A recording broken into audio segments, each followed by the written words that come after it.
Congo News télévision officielle mbote na bande konangai mbote na bakongomani nyonso mbote na bayimboka bayebozuli bakuma lamu ya kolanda chaîne oyo Congo News télévision officielle parce que awa ezali esika biso na bino tokutanaka mpona kobeta kaka masolo mpona kosolola na mayo ezali koleka bongo na kati ya ekolo na biso République démocratique du Congo. Napesi mbote na bakongomani nyonso bozomi libanda ya mboka ozomi na Canada, Afrique du Sud, Belgique, États-Unis d'Amérique, France, partout dans le monde. Sikete ya wenzambe ayeba kozala na bino na mabota na bino epai nyonso bino bozwami mpona kolanda chaîne oyo Congo News télévision officielle. Lelo tokosolola quelques sujets d'actualité awa makambo ezali koleka bongo na kati ya mboka na biso République démocratique du Congo. Noël Tchani mwa d'invite esengi bobake aselaki bongo kopesa memo na ye lors ya marche oyo aorganizaki mokolo ya vendredi, aselaki bongo kokutana na président ya Assemblée nationale mwana mboka Christophe Mboso Kodia.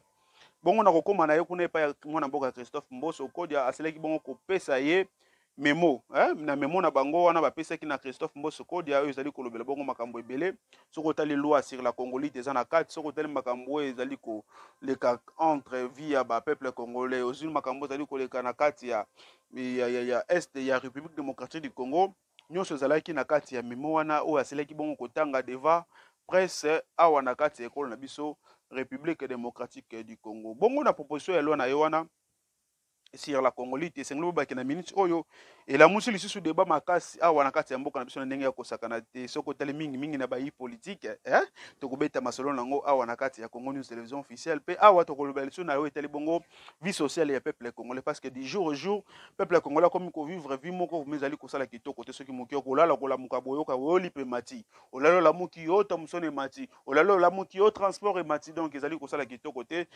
na ndenge ya kosakana te pe awa tokobeta lisusu na masolo ebele na oyo etali bongo guerre ya partie est ya République démocratique du Congo esengi bobaki FARDC azali kolala te jour et nuit azali kobunda c'est toujours mpona kodéfendre intégrité territoriale ya mboka na biso République démocratique du Congo. Sans plus tarder tosolola bongo na makambo etali loi sur la congolite ya mwana mboka Noël Tchani. Loi wana ezalaka liboso déposé dans l'Assemblée nationale, les pays non alignés, boyebi ke botaka bongo ba polémique de part et d'autre. Et pas wapi ba leader ba parti politique ebele baloba ki était loi wana ezali mabe, loi wana sengeli te ezala na mboka na biso po ko kotsa guerre civile. Et pe ngonga oyo tozali koloba na bino ete sengeli boba ke loi yango ekendaki lisusu ko visiter Assemblée nationale epai wapi tomonaki présence ya mwana mboka député national Ntingi Polulu pe lisusu Noël Tchani epai wapi bango bakendaki epai ya président ya Assemblée nationale Christophe Mboso Kodia pe mpona kosolola na ye na mawa etali bongo makambo ebele situation sécuritaire ya mboka na biso na makambo etali vie sociale pe lisusu na makambo etali congolité de père et de mère dossier yango nde makambo boyebi te na ngonga oyo elamusi lisusu débat makasi na kati ya mboka na biso. Sikoyo biso awa na kati ya Congo Analyse na chaîne na biso Congo News tozali komituna ngai nayebi ke nazali congolais de père et de mère na kobanga eloko nini boyebisa ngai na kobanga eloko nini mpona lwa wana pe lisusu lwa yango ebele bazali koloba lwa wana ekobimisa guerre civile awa na kati ya mboka na biso guerre civile yango ekobima na nini tozomeka mpe kopesa bapoint de vue na biso selon biso Congo News mpona biso lwa na ye parce que congolais nyonso oza na droit ya kopropose to ya kosala eloko moko oyo ezali mpona bolamu ya mboka na ye. Mwana mboka Noël Tchani asilaki bongo kopropose pe azali congolais lokola congolais nyonso alobi non esengeli te nasala loi na nga loi oyo nasala mpo epermettre mboka na ngai eyeba bongo koverrouiller certaines postes clés ya bainstitution ya mboka na biso soko tali lokola institution président de la république soko tali premier ministre poste ya premier ministre soko tali baposte ebele baposte clé donc baposte régalien awa na kati ya mboka na biso alobi ete nasala loi moko ekopermettre mboka na ngai ayeba bongo koprotéger baposte wana parce que esengeli moto azala président toi qui peut poste moko songo esengeli azala de père et de mère parce que moto akozala de père et de mère akoyeba modèle nini mboka nezali kokendele toboyi te moto mosusu mpe akoki kozala ne moto alibanda akoki kozala étranger ayebi azali kosala malamu koleka bana mosusu ya mboka na biso ya République démocratique du Congo mais selon ye alobi non parce que modèle tozali kokendele oyokaka bamosusu ke oyo te aza na banationalité douteuse aza boye esengeli boye bete azali papa na ye azaki moto kingani boye mama na eza moto kingani boye abi non epermettre tosala loi moko oyo kopermettre mboka na biso eyeba bongo koprotege baposte clé wana Noël Tchani atake mwana mboka asalaki bongo komeka un peu kosala loi na ye sur la congolité alobi nasala loi oyo namema yango na assemblée nationale badepute bameka nanu kodébattre sur yango ce n'est pas dit que bavote yango alobi bameka un peu kosolola sur yango mpo na makambo etali ete toyeba bongo koprotege baposte clé ya mboka na biso loi yango ekendeki na assemblée nationale na minute toyebisa bino ete epelisi lisusu moto makasi na bayi politique babino loi wana soki emeki koleka guerre civile ekobima na mboka mais ngai nazali komituna guerre civile ekobima sur base de quoi nga nayebi ke nazali congolais nabotama na papa congolais nabotama na mama congolais nakobanga eloko nini lwa wana okoki kozala mpe obotama na papa congolais to mama kingani boye mais bapekisi yo te mais balobi to protéger baposte clé lokolo institution président de la république ozwi premier ministre ozwi baministre baposte moko ya clé na mboka no to protéger yango. Ce n'est pas dit que vous êtes étranger au service de Namboka na biso. Ce n'est pas dit que vous avez mutukingani boye Namboka na biso na droit. Non, on a droit. Mais tout mais un peu qu'on protéger certains postes. Et au cause la malamu. Maintenant ayaki na loi na yoana. A même yango na l'Assemblée nationale. Et c'est que ba député ba débattre sur yango. Na ko solo ba député ba ko solo. So ba moniki na to voter loi wana et oyo ko permettre Mboka na biso ba bongo ko garder certains postes clés et cause la malamu. Maintenant lobby na ba réseaux sociaux to yebisa bino ke to assistaki na événement moko ya passe pe mawa bazali koloba ete Noël Chane akufi o akufi na ngonga ya désert o akufaki boye basalaki ye boye tozala impégiste bande kolanga yi yo ko boma mutu aza vivant eloko yo lingi kosala basala yango to kosala pe moninga te eloko yo lingi basala te kosala pe moninga te yo ko ozwa communiquer o tie na place publique o ete mutu wana se akufi yo to bomiye Congolais nyonso aza na droit ya proposer makambo malamu mpona mboka na ye bapekisi yo te yo mpo koki kosala loi na yo non nga mpe namoni député tel alobelanga sur loi boye parce que oza na droit na yo mwana mboka proposer alobi ete na proposer loi oyo badepute bameka mpe kosolola sur yango soki bakojuge bon bavote yango basala yango mpona koprotege mboka na biso maintenant ya likambo ya barankine mpo moto aprotéger aproposer eloko boye yo okoma komenanse ye o yo soki omeki kokufa tokobena tokoboma yo tokosala non nga nayebiki naza congolais na komenanse moto mpona nini likambo ezali koboma kongo eza likambo ya baparti pris te nga tema naza na moto afulani boye moto ana so bameki kosimba ye na kobimisa mobulu nga tema naza moto boye so bameki kosala moto ana boye nga na kobimisa mobulu final likambo yango bozali komona ke mboka ezali kokende liboso te. Parce que okomona mutu likolo ya individu andimi ete aboma mboka na ye likolo ba intérêt na ye ya ba o yazwaka na kati ya ba parti mo ba miacho ba pesa ka ye aza kondima koboma mboka ozali kobosa na ete bano bakoya lobi esengeli ete bazala protéger génération oyo koya lobi après biso esengeli za la génération moko protéger ete ba papa babundi balongi maintenant ba protéger ba biloko esengeli ya mboka na biso parce que les lobby so tozali ko subir makambo efale ba mobutu basala ba musée kabila le père basala ba tisseré de le père basala ka yango te maintenant biso bana ya siko tozali ko bundela ete to ba ko aligner mboka na biso na ba voix moko ya malamu maintenant yo likolo ba parti pris na yo likolo ba biloko na osongolo komi ko protéger ka ba individu ozali ko bosa na ete individu wana koleka mboka ekotikala onga na za mutaki ngani bo esengeli ete na bundela mutu wana mais eloko ezali kosala pasi tozali komona modèle ni peuple ezali kosouffrir peuple azali kosouffrir makasi soko tali likambo lokola babiloko ya kolia ezali komata du jour au jour olelo lamuki boye lipe mati olelo lamuki litungule mati olelo lamuki eloko bando osoma na 100 francs oyo ekomi 500 mita eloko esengeli to défendre nde babiloko wana tosala bamarche mpona yango okomona moto avandi azali kosala marche mpona makambo ezanga tatina nanga muso kotala moto alobi non il faut to créer bloc moko boye eza anti-tisekediste eza anti-Félix Antoine Tshisekedi Tshilombo esengeli to bundisa mpona baélection bozali kotala kaka baélection peuple misère au peuple aza nango bozali komona yango pasi au peuple azali kosouffrir nango chaque jour peuple azali kolia malamu te transport kolobela kutu te moto akolamuka na ntongo apesi prix na ye selon ye okomona makambo wana ezali kosala pasi makasi na ndenge ya kosakana te yo lamuki na ntongo fixe prix oleke tosala ata marche mpona babiloko wana bozali kosala marche mpona kotelemelaka ya individu ozali kobosa na ete individu wana koleka soki yo obundisi ye lelo après lobi oyo mpe akoya kobundisaka ye kaka te oyo akoya lobi okobundisaka ye kaka parce que na moment oyo esengeli botelema bobunda mpona mboka bozali kolanda bamakambo moko ezanga ntina bozali kolandela bamakambo moko eza te na sens te ata moke ozali komona ke ezali kopesa mpasi na ndenge ya kosakala te Et c'est que les Congolais ne soient tellement abunda pour Namboka. Au moins, on a été peuple azali ko vivre na vie moko ya mabe makasi. Au lieu que ça la marche pour na yo soutenir ye. Yo za wana kaka pour na ko sala ka marche pour na ba individu, pour na ko telemela ka ba individu. Au lieu que lipe azali ko mata. Sensibiliser bato batambola ta pour na lipe wana mati. Sensibiliser bato batambola ta pour na transport wana eza passe. Mais yo wana te, yo yango te. Mais yo zali ko bonga mande pour na ko sala marche pour na individu. Guerre est et paille. Et puis le peuple azali ko kufa chaque jour. Pourquoi pas? Il y a initier marche pour na bango. Nous allons initier marche pour un individu. Et donc, nous allons bomamboka na bisonde yangwana. Au lieu que tout ça la marche pour un individu, parce que l'individu on a loba ko leka kongo ko tikala. To marcher nde pour na mboka, lobi mboka ezala malamu. Yo to ngozali ko luka ko sala mboka mabe, est-ce que vous allez ko penser na génération future. Génération ko ya après biso. Nini bango ba ko hériter la malamu pour na mboka. Héritage ya malamu munino ko tikala génération oyo ko zali ko ya. Ndeko nanga to sosola. To sosola to comprendre oyo ezali koleka na mboka na biso. Lelo guerre à est, n'en parlons même pas. Ben infiltrer lelo bazaba nani. Za biso mo pe ba congolais, to zali ko teka mboka na biso pa ba mindele. To zali ko teka mboka na biso pa ba occidentaux. Ozali ko mona peuple congolais, ozali ko mona congolais zali ko comploter contre mboka na yi. Yeko pour ça na mboka ka ekufa nango. Pour na ya se retrouver te.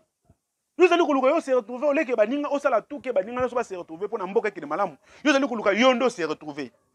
Pour na yondo zala bien. Vous allez comploter pour na mboka na yo. Olingi mboka na ko te kufa.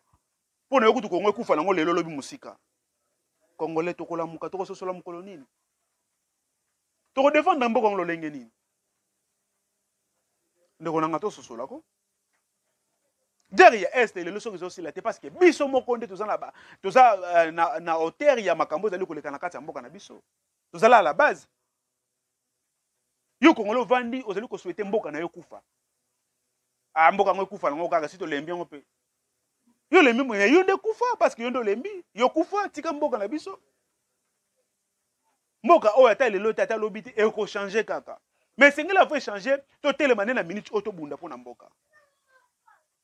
Okomona eti ba traître bazaka na kati ya mboka na biso. Okomona mutu kinga na créer moi bloc na bloc yo ya créer wana za na posaka bato bazana tour na yo wana ba se retrouvaka. Munda yo tongo soko linga bato bazaka entouré par na yo mongo ba se retrouver. Alors peuple. Est-ce que vous allez koyeba peuple au passe azali komona? Pas sur peuple azali komona yo azali komona ngo. Parce que yo lingi nde yo lia ozala malamu mais mutu musu ba souffrir. Ndeko nanga to sosola pona mboka. Yo vandi ozali ko penser mabe pona mboka na yo. Basuene zalaka kongo ebe bakaka. Pona yo ka guerre bimaka lelo lo musika. Ovandi ozo temps ko comploter pona mboka na obo manembo kana yo. Ozali ko coopérer na ba étranger pona ko teka mboka na yo. Likolo ba minerais, likolo ba ressources za ngo naturel. O lobi ko bota kaka. Yo ndo ko kufa ko kende mais ngo ko tikela kaka ko bota. Mais ozo ndimo bo mabatu. O sacrifier ba vie ya bato. Po yo zala malamu. Ndeko nanga to sosola. To linga mboka o Congo parce que muta ko linga mboka o koleka yo nanga azalite muta ko linga mboka o koleka yo nanga azalite balinga musu bazo souffrir yo zali ko beta maboko ba mona passe ba vota ki eti balinga ko voter ba mona passe mozali ko bosa na individu na koleka donc yo zali ko nyokola bato est-ce que zali ko yeba o yo zali ko sala lelo lobi ko buka pour s'abonner na Congo News télévision officielle parce que awe zali sika to kuta na kapona ko solola mayo zali ko leka bongo na Congo. Moi na mboka lobi na proposer loi na ba député ba yeba bon ko débattre pona yango ceux qui ba yibi bon ko solola pona yango e ko sala malamu ceux qui ba ko voter yango e ko senga te mboka na biso e ba bon ko pe ko zo ba avancer moko na makambo ebele maintenant mutu wana proposer loi na yebo komi ko menacer yi pourquoi pas yo pour ozwa loi na yo proposer loi na Assemblée nationale parce que tout monde a mutu a proposer loi ba tunsu ba telemeli ba komi ko menacer yi to ko boma yo to ko sala yo boye parce que pona loi wana sengelité eleka non amemi yango na Assemblée nationale ba député ni bango nde ba ko yeba ceux qui ba ko voter yango ceux qui ba ko débattre sur yango ezaka bango yo siko zuta na yo ya ko luka ko sala mutu wana mabe ndeko na to yeba un peu ko raisonner au lieu que to vanda to boule et là on dit to ko sala pona mboka na biso ki le liboso mais oko mona groupe ba to ba vandi bazali ko penser ndeni ba ko détruire nde Congo ozo luka ko détruire Congo pozwa nini ozali ko bosa na ete lobby yo ko leka Congo ko tikala parce que ba yo bazalaki liboso na biso ba leki Congo etikali biso pe to ko leka mais singela va to leka to yeba na ko bongisa nini to ko sala pona mboka na biso ba ko kende liboso Nino tokobongisa mpona mboka na biso ekende liboso. Moko tozalaka un peu bato. Toyeba ko raisonner malamu mpona Congo. Parce que Congo oyo esengeli to protéger yango. Congo oyo esengeli to batela yango. Soki to bateli yango ekozala malamu mpona mboka na biso ekokende liboso. Muta proposer loi bokomi ko menacer ye. Mais yo pe sala ya yo loi te. Parce que ngana yebi ete nazali congolais de père et de mère. Na kobanga eloko ni. Na yebi ete nazali congolais na botema na mama congolais papa congolais. Na kobanga eloko ni. Loi Noël cheli so lekeleka nango. So lekeleka. Parce que ba agitation tozali komona. Na kaya ba parti politique ezali kobangisa. Esengeli ete totala ba leader na bango wana ba uta wapi. Ba origine na bango ezali nini. Ba uta na bamboka nini. Parce que muta proposer na ye kaka. Alobete na ye na Congolite. Esengeli ete muta qui peut poste ya président de la République, esengeli ete muta qui peut poste ya ministre, premier ministre mboka langa, esengeli ete za la Congolais. Mabe nini eza wana. Tongo ya proposer, tongo ya lobi. Mabe nini eza wana. Parce que zali mutu oyo lokola Congolais nyonso. Amonete na proposer loko moko ya malamu mpona mboka na kende liboso. Aina loi na ye. Mais te ekozala nde ba député bango nde ba débattre sur yango. Ba député nde ba koyeba. A loi tozala ngo liboso na biso est-ce que eza loi moko to voter yango ou bien to tika yango. Bango nde ba koyeba. Ndenge tongo komi ko se lancer na mutu na o menacer mutu wana. Komi ko benga na ba téléphone. Ba komi voir même tina niveau ya ko bomaye. Bosi ba photo bo publier na ba réseaux sociaux mutu wana kufi. Ti ye moko ayo ko démentir yango. Oh non, eza ba information lokuta na zana bo moyo. Ozo luka osala muninga mabe pozo nini. Likolo individu olingo boma mutu. Ozo luka bozo na ete individu wana za éternellement te loba ko kufa. Tout est vanité sur la terre des hommes. Abonnez-vous sur notre chaîne Congo News Télévision officielle parce que awa oko raté le côté. Nous venons de rencontrer l'honorable président de l'Assemblée nationale et nous lui avons transmis le mémorandum dont la teneur vous sera délivrée dans quelques minutes. Et il a accusé réception et il nous a promis qu'il va transmettre fidèlement nos préoccupations aux honorables députés nationaux et que nos préoccupations seront prises en compte au niveau donc de l'Assemblée nationale. Donc grosso modo, c'est de cela qu'il s'agit. Alors, quelle est la teneur du message que nous lui avons donné? Je vais lire grosso modo, en résumé, ce qu'on lui a transmis comme message. On lui a dit, honorable président de l'Assemblée nationale, nous sommes la force du changement, FDC en cycle, un parti politique créé par arrêté du vice-premier ministre et ministre de l'Intérieur. Notre parti politique a comme vision de développement le plan Marshall pour la reconstruction et le développement de la RDC. Nous militons pour la bonne gouvernance, l'état de droit, la lutte contre les antivaleurs telles que la corruption, le détournement des fonds publics, la prédation des ressources minières. Nous luttons aussi pour la démocratie, le patriotisme, la défense de la souveraineté nationale et de l'intégrité territoriale, le libéralisme économique avec une dose raisonnable de l'interventionnisme étatique et le développement économique et social avec équité. Et nous avons expliqué que par développement économique et social avec équité, nous entendons un développement économique qui profite à tous les Congolais et à toutes les Congolaises sans exception. Pas simplement des histoires qu'on nous présente donc dans les chiffres du cadre macroéconomique, mais nous voulons que ce développement économique se traduise par l'amélioration du vécu quotidien de la population congolaise. Nous lui avons dit, honorable président de l'Assemblée nationale, nous, peuple congolais, nous sommes soucieux de la sécurité et de la protection de l'ensemble du territoire congolais, où l'idée de la balkanisation demeure un projet par ceux qui ne cessent de convoiter son immense richesse, sa grandeur d'un pays continent et ses diverses cultures. Nous sommes animés par le souci patriotique de voir la République démocratique du Congo rester dans ses frontières du 30 juin 1960, unie et indivisible. Nous demandons à l'Assemblée nationale d'aligner pour débat et vote la proposition de la loi Tchani à cette session de mars 2023. Cette loi protège le pays contre les infiltrations au sommet de l'État et dans certaines fonctions de souveraineté nationale. Nous informons la communauté tant nationale qu'internationale que nous sommes pour la paix, la souveraineté nationale, l'intégrité territoriale, l'unité nationale, la cohésion nationale et le développement économique et social avec équité. Nous sommes pour la coopération gagnant-gagnant avec tous les pays étrangers et toutes les institutions internationales, bilatérales et multilatérales, qui veulent sincèrement participer à nos efforts de développement pour le bénéfice de nos populations appauvries et clochardisées depuis des décennies.